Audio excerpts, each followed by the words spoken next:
আসসালামু আলাইকুম। শান্তিমা চ্যানেলের পক্ষ থেকে আপনাদের সবাইকে জানাই আন্তরিক ভালোবাসার শুভেচ্ছা। আশা করি সবাই ভালো আছেন, সুস্থ আছেন।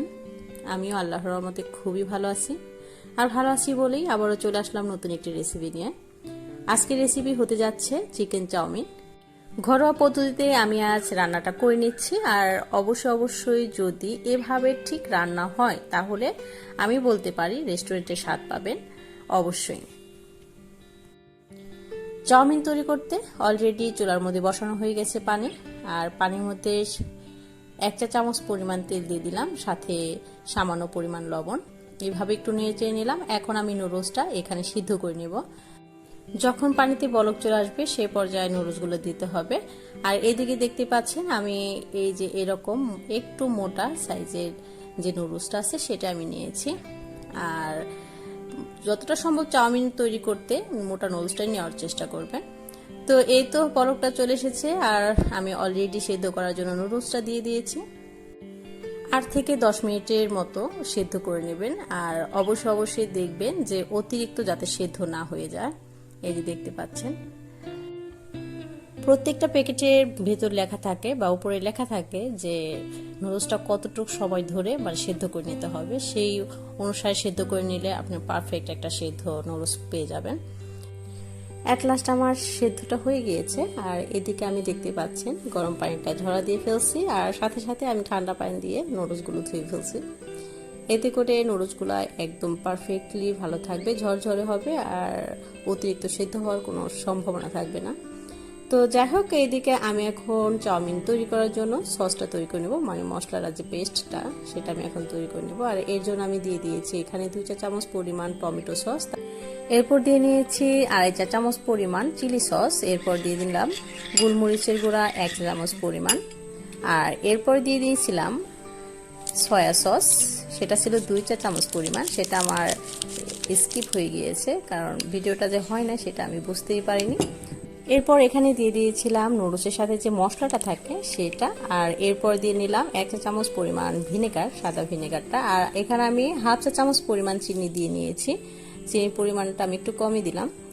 তো যাই হোক, সব কিছু একসাথে ভালোভাবে মিক্স করে এখন আমি রেখে এখন চলে এসেছি কিচেন রুমে। আর এখন আমি চাউমিনটা তৈরি করে নেব। আর এর জন্য ফার্স্ট আমি 2 টেবিল চামচ পরিমাণ রসুন কুচি নিয়ে নিয়েছি আর এটা অলরেডি তেলের মধ্যে দিয়ে নিলাম। এটা যখন একটু ব্রাউন কালার চলে আসবে সে পর্যায়ে আমি এই চিকেনগুলো দিয়ে দেব। আর সাথে কয়েক পিস আলু আছে, ঠিক এইভাবে আমি কেটে নিয়েছি। এটা আপনাদের ইচ্ছা অনুযায়ী কেটে নেবেন। পাশাপাশি চাউমিন তৈরি করার জন্য আমি কি উপকরণ আরও এখানে ইউজ করব সেটা দেখাচ্ছি। এখানে আমি পাশে নিয়েছি ধনিয়া পাতা, আর এদিকে আছে বরবটি।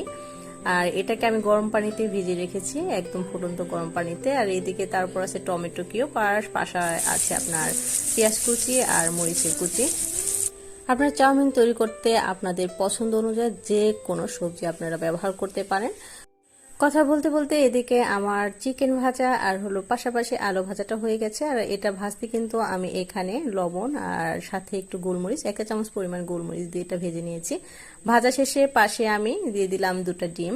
আর ডিমটাকে একটু যখন সেদ্ধ হয়ে আসবে সে পর্যায়ে এরকম একটু করে ভেঙে তারপর সবগুলোকে আবার একসাথে ভেজে নিচ্ছি। এইভাবে সবগুলো উপকরণ একসাথে কিছুক্ষণ ভাজার পর আমার কেটে রাখা বাকি সবজিগুলো এখানে আমি দিয়ে দেব বরবটি। আর এটা কিন্তু অলরেডি আমার সেদ্ধ হয়ে গেছে বলা চলে 80%। আর এরপর দিয়ে নিলাম পেঁয়াজ কুচি, মরিচ কুচি। এভাবে দিয়ে কিছুক্ষণ ভেজে নেব। আর অবশ্যই হাই ভলিউমে ভেজে নেবেন।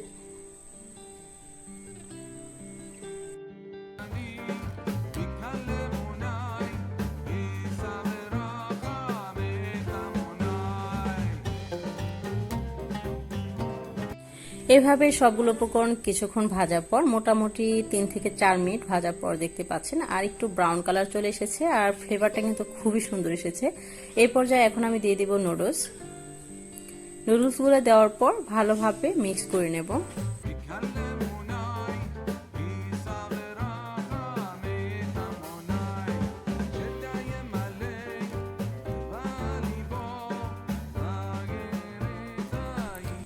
ভালোভাবে মিশিয়ে নেওয়ার পর এখন দিয়ে নেব তৈরি করা সেই সস।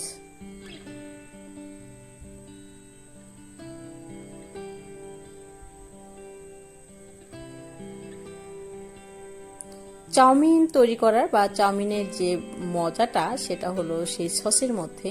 যত সুন্দরভাবে সসটা ইউজ করতে পারবেন সেক্ষেত্রে চাউমিনটা খেতে ততটাই বেশি ভালো লাগে। তো সেক্ষেত্রে আমি অলরেডি দিয়ে ফেলছি আমার সসগুলো, আর এখন দিয়ে আবারও ভালোভাবে নেড়ে চেড়ে মিক্স করে নিচ্ছি। এভাবে আরও 2 মিনিট আমি রান্না করে নেব। আর রান্না করার শেষে এরপর আমি দিয়ে দেব ধনিয়া পাতা কুচি, এরপর দিয়ে দেব কিউব করে কেটে রাখা টমেটো। এখন সবকিছু ভালোভাবে মিক্স করে আমি আরও 2 মিনিটের জন্য রান্না করে নেব।